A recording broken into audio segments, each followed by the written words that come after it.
নমস্কার। প্রথমেই জানাই সবাইকে শারদীয়ার অগ্রিম শুভেচ্ছা ও ভালোবাসা। বন্ধুরা, মাছ রান্না তো অনেক পদ্ধতিতেই আমরা খেয়ে থাকি, বাট আমি আজ একটি মাছের রেসিপি শেয়ার করব, আর সেটা হলো খুবই জনপ্রিয় বাংলাদেশের ঢাকাই মাছ। এই রান্নার বিশেষত্ব হলো শুধু হাতে মেখে সরাসরি রান্নায় চলে যাবে কড়াইতে, মাছ ভাজার কোনো দরকারই পড়বে না। আর যারা ভাবছেন মাছ না ভাজলে তো আঁশটে গন্ধ ছাড়বে, তারা ভুল ভাবছেন। একবার আপনারা না রান্না করে খেলে বুঝতেই পারবেন না, বরং এর চেয়ে উপাদেয় গরম ভাতে রান্না মনে হয় খুবই কম আছে। এই রান্নাটা সুপ্রিয়া দেবী রান্নার বই থেকে সরাসরি সংগৃহীত বলতে পারেন। বহু প্রাচীন ঠাকুমা ও দিদিমাদের প্রাক্কালের রান্না, পুরোটাই বাটা মশলায় রান্না। যেমন সহজ তেমনই খুব চটজলদি হয়ে যায়। যারা ওয়াকিং লেডি তাদের জন্য তো আদর্শ এই রান্নাটি। কোথাও তাড়াহুড়ো তো রেসিপিটি বানিয়ে নিতে পারবেন, আবার কোথাও থেকে হয়তো ঘেমে এনে, যেমন সামনেই পুজো, তো প্যান্ডেল হপিং করে যখন আপনারা পরিশ্রান্ত, ঠিক তখনই বানিয়ে নিতে পারবেন। কোনো ঝামেলা নেই তোড়জোড়ের। তো বন্ধুরা, চলুন রেসিপিতে চলে যাই।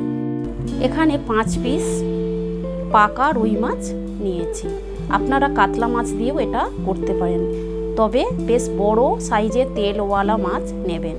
আর এখানে কিছু উপকরণ নিয়েছি পেঁয়াজ বাটা, নিয়েছি সর্ষের তেল, আদা বাটা, কাঁচা লঙ্কা, ধনেপাতা ও টমেটো। তো এবার কড়াইতে মাছের পিসগুলো আমি তুলে নিচ্ছি। এবার দেখুন, আমি পেঁয়াজ বাটাটা দিয়ে দিলাম। এখানে 3টে মাঝারি সাইজের পেঁয়াজ আছে। আর দিয়ে দিলাম 2 চামচ আদা বাটা, দিয়ে দিলাম 1/2 কাপ সর্ষের তেল। সর্ষের তেলে কার্পণ্য করা চলবে না, তেলটা একটু বেশিই লাগে এই রান্নাতে। দিয়ে দিলাম 3টে পাকা টমেটো, লম্বা লম্বা করে কেটে নিয়েছি। আর দিয়ে দিচ্ছি 4টে কাঁচা লঙ্কা। আমি এখানে লঙ্কাগুলো দেখুন চিড়ে নিচ্ছি মাঝ বরাবর।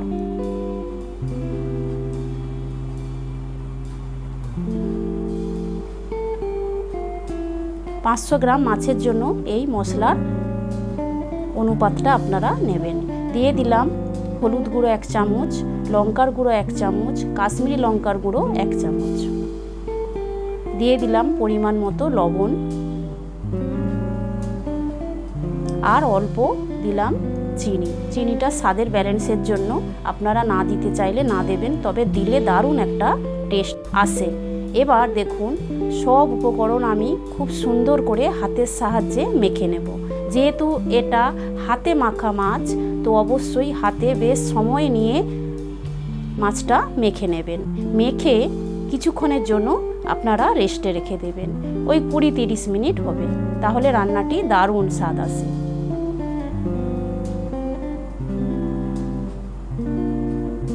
আমি কিছুক্ষণ ঢেকে রেখেছিলাম, তারপর ওভেন জ্বেলে নিয়েছি। দেখুন, মাছটা মিনিট 5-7 পর আমি আপনাদের দেখাচ্ছি। পুরো রান্নাটাই লো হিটে হবে। মাছগুলো আমি প্রত্যেকটা পিস উল্টিয়ে দেব। খুব হালকা হাতে উল্টাতে হবে, কেন কি মাছগুলো বেশ নরম থাকে এই পর্যায়ে। আবারও ঢেকে মিনিট 2-3 ফুটিয়ে নিতে হবে।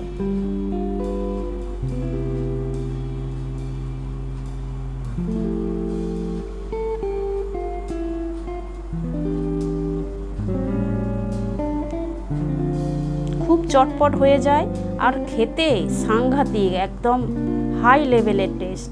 আপনারা না বানালে একদমই বুঝতে পারবেন না।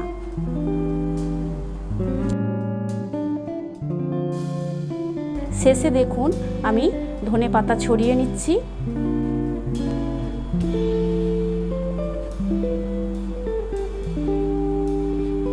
ব্যাস, রান্না কমপ্লিট।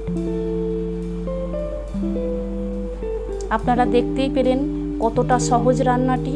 তো অবশ্যই আপনারা বাড়িতে বানিয়ে খান এবং বন্ধু বান্ধবদের সাথে শেয়ার করুন এই রেসিপিটি।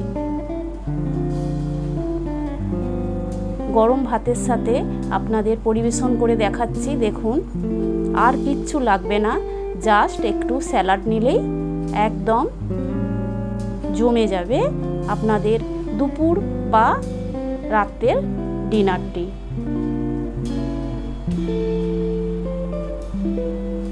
এতক্ষণ সাথে থাকার জন্য আপনাদের অসংখ্য ধন্যবাদ। সবাই সুস্থ থাকুন, ভালো থাকুন, সাবধানে থাকুন।